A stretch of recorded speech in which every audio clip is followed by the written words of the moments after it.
Hi everyone. Um, for those who it's morning, good morning. Everyone can hear me okay, right? I think. Yeah. Um, I know some of you it's evening or some other time of day, and for those, whatever time of day it is where you are, it's great to see you.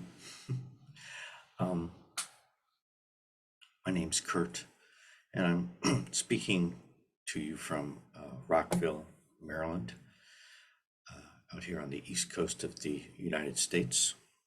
And so I want to talk about Buddha nature. It's hard to go wrong talking about Buddha nature. But I also want to talk about something that's very closely related to Buddha nature, but is different in a very important way, and that's bodhicitta. Now, bodhicitta is a Sanskrit word, and Buddha nature is English. Sometimes, and I don't want to get too hung up on terminology, but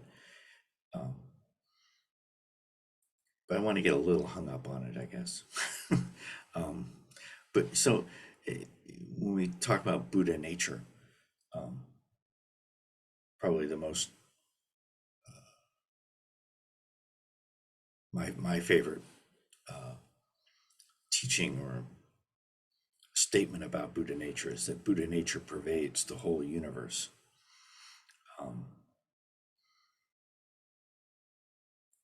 And so Buddha nature is something that everything and everyone has, and it is the nature of a Buddha. That's why it's called Buddha nature. Now, sometimes if you want to get all Sanskrit about it, you can call it Tathagata Garbha. But Buddha nature, people generally, a lot of people are familiar with the term Buddha nature, so it's okay to use that. I kind of prefer it. Bodhicitta, on the other hand, is a Sanskrit word, and you can call it the mind of enlightenment. Sometimes people call it that, or Bodhi mind, or the awakening mind, or the mind of awakening, or the spirit of awakening.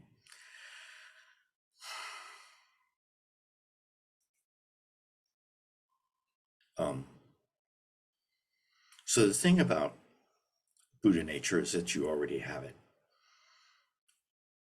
That's why we can say Buddha nature pervades the whole universe. In fact, there's a wonderful chant that's done in the mornings that just starts with Buddha nature pervades the whole universe.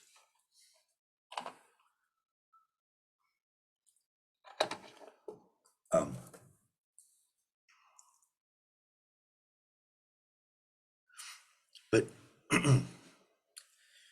but if Buddha nature already pervades the whole universe, if you decide for whatever reason that you want to do some kind of spiritual practice, that you want to get up in the morning and do meditation, if Buddha nature already pervades the whole universe, then one can conclude that there's really nothing to do.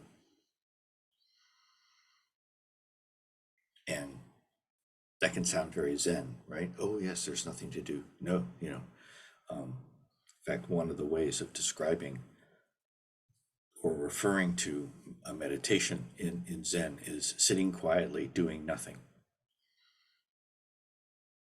But why sit quietly, doing nothing? If you decide to get up in the morning and do meditation, or at any other time, or any other kind of practice, why? And so, well, one practice that you're probably already familiar with, at least to some extent, is the practice of reciting the Four Great Vows. And let's see, there's different versions of the Four Great Vows. So let me pick one. Okay, I've just picked one. in my mind. So you can say, the many beings are numberless. I vow to save them. Greed, hatred, and ignorance rise endlessly. I vow to abandon them. Dharma gates are countless. I vow to wake to them. The Buddha way is uncontrived. I vow to embody it fully.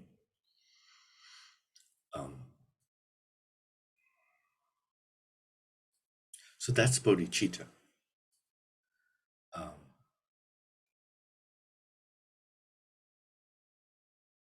it expresses an aspiration, and it expresses the beginning of the aspiration, which is sentient beings are numberless. I vow to save them. That's the starting point, and that's the right starting point. The ending point at the end is the Buddha way is uncontrived. I vow to embody it fully. And then in between, you have greed, hatred, and ignorance rise endlessly. I vow to abandon them. And Dharma gates are countless. I vow to wake to them. Which kind of implies that that's the path, the thing that's in the middle, the thing that's between the aspiration and the destination is the path.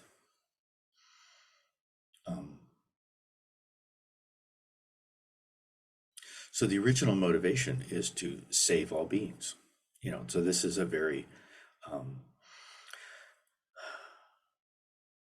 expansive, one could even say overblown statement about an aspiration to be compassionate. Now, compassion in practical terms often just boils down to being kind. And when you can't even imagine that, when you can't even manage that, then compassion boils down to not being unkind.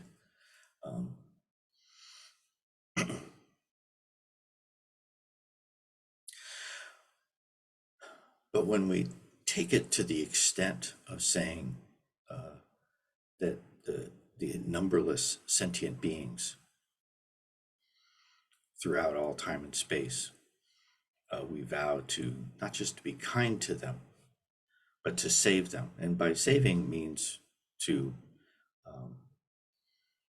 end their suffering, alleviate their suffering. So compassion isn't something that Buddhism has any sort of monopoly on or patent on.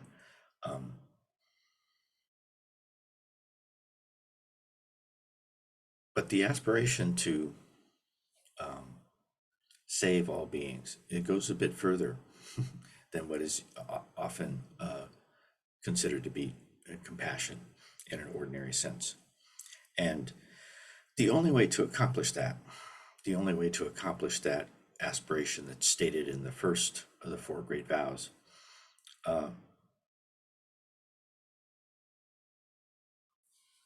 is to become enlightened. It's a bit of a circular definition, but to not only understand how to help others, but to have the ability to help others, is what enlightenment means.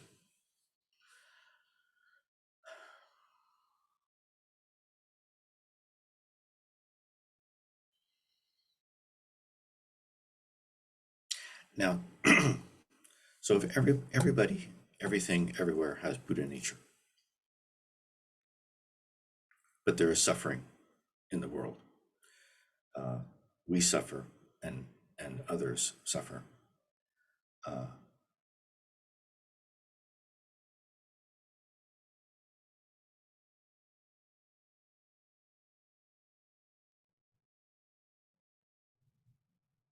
And it's important to, okay, so if you practice meditation, you can feel better. You can, no, if you practice mindfulness, all right, if you practice mindfulness, you can become more mindful. You can become more focused. You can become more really competent in just about anything.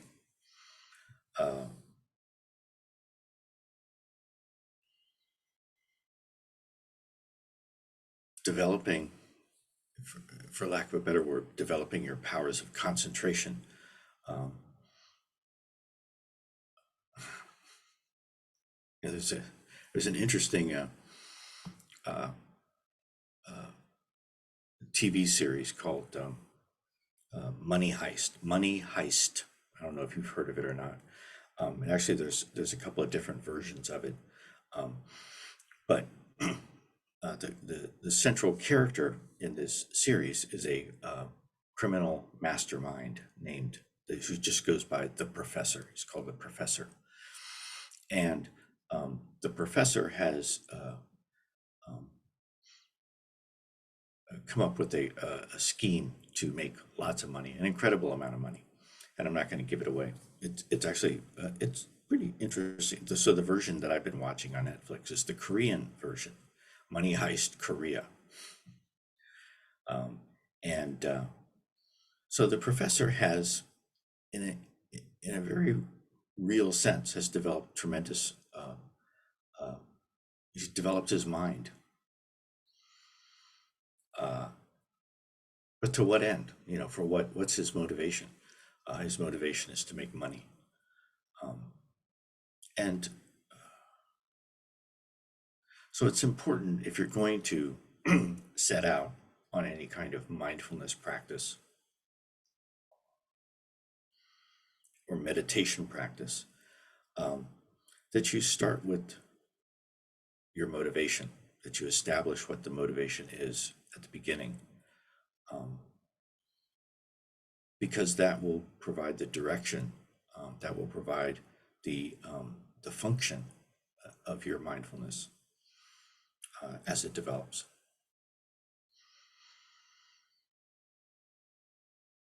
In Buddhaghosa, who's a teacher who lived 1,500 years ago or so, he defined samadhi or concentration.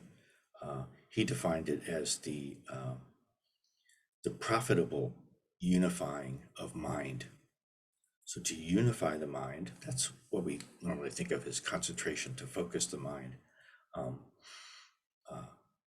But to do so profitably. So the Professor in Money Heist could be considered, obviously, in a very matter of fact, normal sense, has profitably unified his mind. But that's not the kind of profit that Buddhaghosa was referring to. Buddhaghosa referred to actions that are profitable, or actions that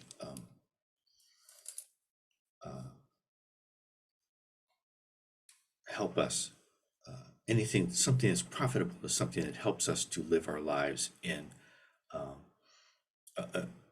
accord with the teachings of the Buddha, in accord with the Dharma. And so let's say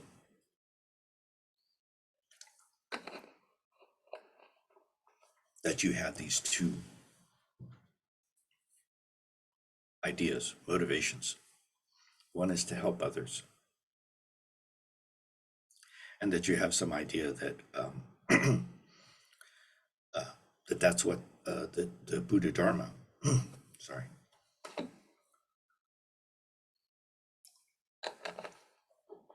that's what the Buddha Dharma is all about. helping others. So that the Buddha Dharma doesn't just say you should help others. The Buddha Dharma actually provides some meaningful suggestions, advice, direction as to how to do that.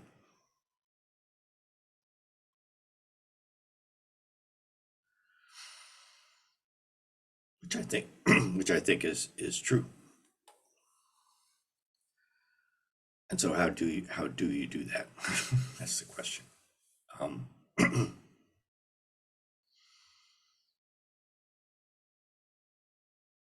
Well, one way you do that is to keep in mind your original motivation, or at least to try to keep it in mind. And this is so one tool that can be used to facilitate this. One tool that can be used to help you to cultivate bodhicitta. So bodhicitta, the mind of enlightenment, the mind that seeks to put the four vows into practice. Yeah, that's a good way of defining bodhicitta, really. Yeah, it's kind of a good way.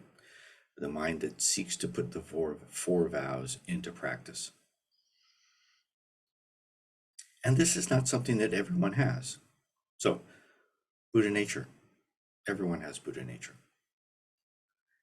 And many, but not all, Buddhists believe that everything has Buddha nature, everything everywhere. Then that's what's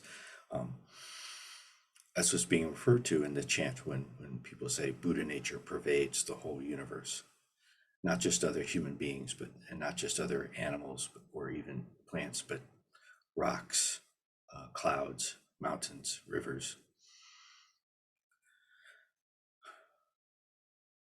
But not everything has bodhicitta. And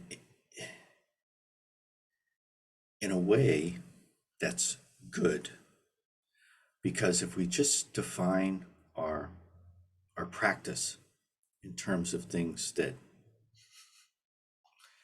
are already there, then it doesn't give us much to work with. Now, sometimes the mind that wants something to work with can be itself a problem.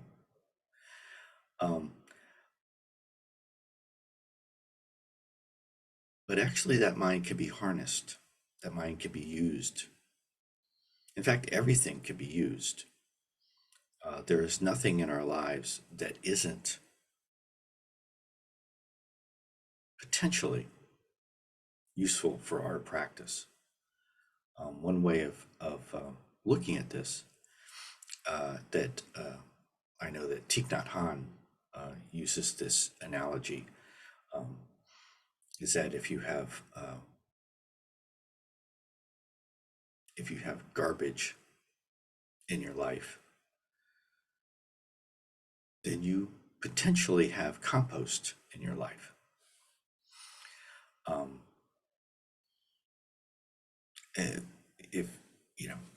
If you're interested in reading something, Thich Nhat Hanh's commentary on the Vimalakirti Sutra is actually quite good, and he talks about this in his commentary on the Vimalakirti Sutra. Vimalakirti was a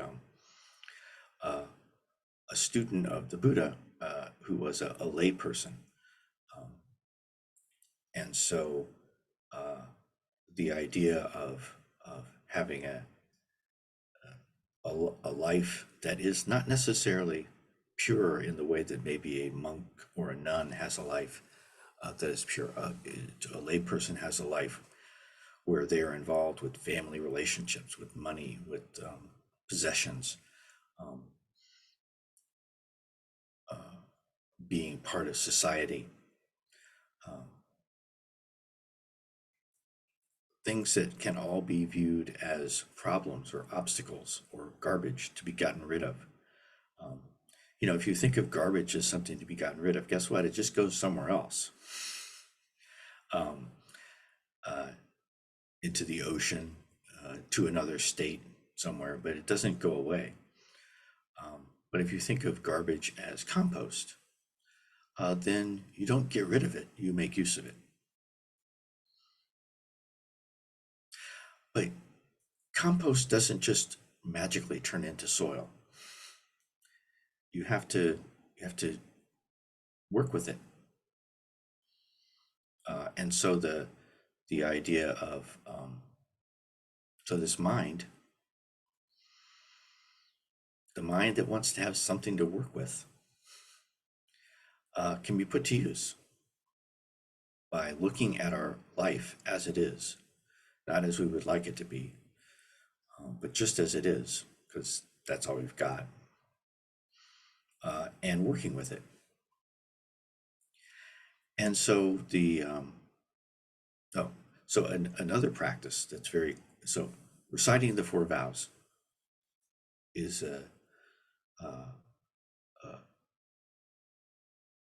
a good practice for reminding ourselves and reinforcing our motivation to save all beings, to reinforce Bodhicitta. Another practice that's very good for reinforcing Bodhicitta, for increasing, cultivating, generating Bodhicitta, is the Kanzeon chant. It's a very, very short chant. So so it goes like this: Kanzeon Namu Butsu Yo Butsu U-en Yo Butsu U-en Bupo So-en Jo Raku Gajo Chonen Kanseon Bonen Kanseon Nennen Jushin Ki Nennen Furishin. And translated into English, it's basically homage to the Buddha, Namu Butsu. With the Buddha, I have a cause. That's Yo Butsu U-en. Yo Butsu U-en is with the Buddha, I have a condition. And I'll talk about that in just a second, causes and conditions. Let's see, Namu Butsu, Yo Butsu U-en, Yo Butsu U-en, Bupo So-en, which is with the Buddha, the Dharma, and the Sangha, I have conditions. Jo Raku Gajo is that's permanence, happiness, self, and purity, which are the four. Well, that's nirvana. That's the ultimate goal. Jo Raku Gajo is a very condensed way of referring to a state of enlightenment. Nennen Jushin Ki, Chonen Kanseon, Bonen Kanseon means in the morning and in the evening, I am mindful of Kanzeon. Kanzeon being the Bodhisattva of compassion. Kanon, Kanzeon, Kuan Yin, Kuan Chi Yin, Kuan Yin Bosal, Kuan These are all different names for the Bodhisattva who personifies compassion.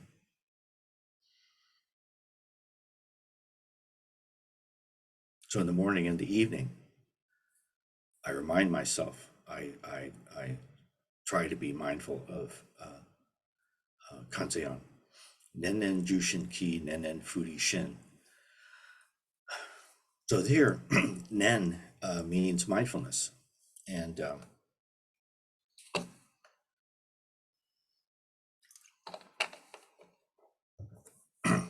Nen means mindfulness, and Nen means mindfulness, or moving from, actually what Nen means is you're moving from trying to be mindful to actually being mindful. because nen means thought, after thought. So you can have an idea, well, I'm going to try to sit and be mindful. And then sometimes you're mindful and sometimes you're not when you're trying to be mindful. Sometimes the attempt to be mindful can seem like an obstacle to mindfulness.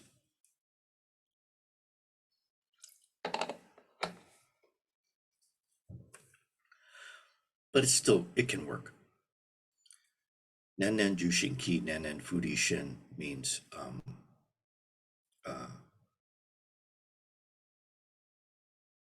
that mindfulness arises from this practice of trying to be mindful, and that Kanzeon never leaves my mind. The last line, actually, Nen Fudi Shin, is actually the title of a romance novel in modern Chinese, with a different pronunciation because it's pronounced differently in Mandarin. But it's the title of a romance novel that means you never leave my mind. Talking about love, romantic love.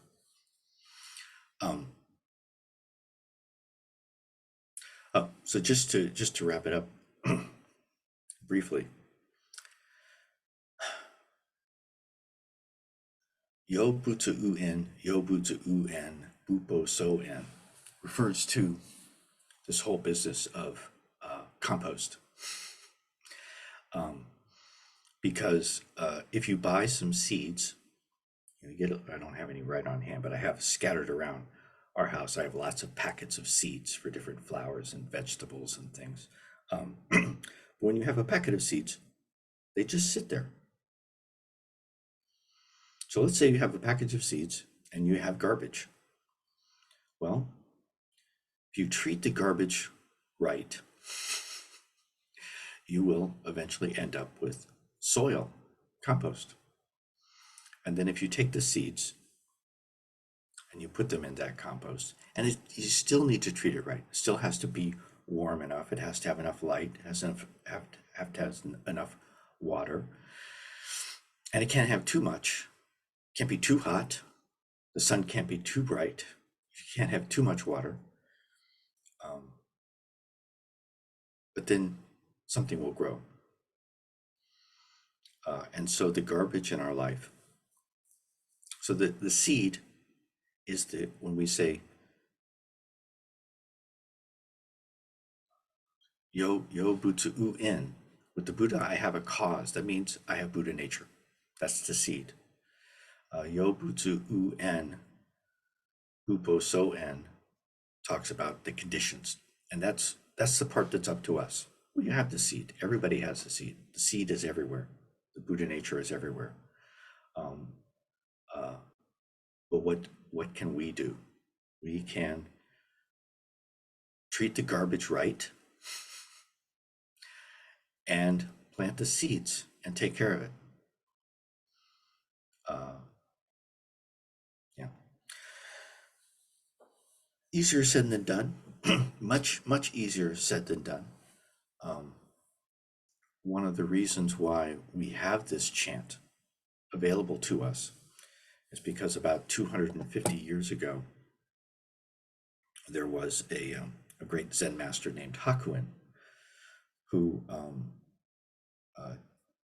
was already a fully enlightened Zen master.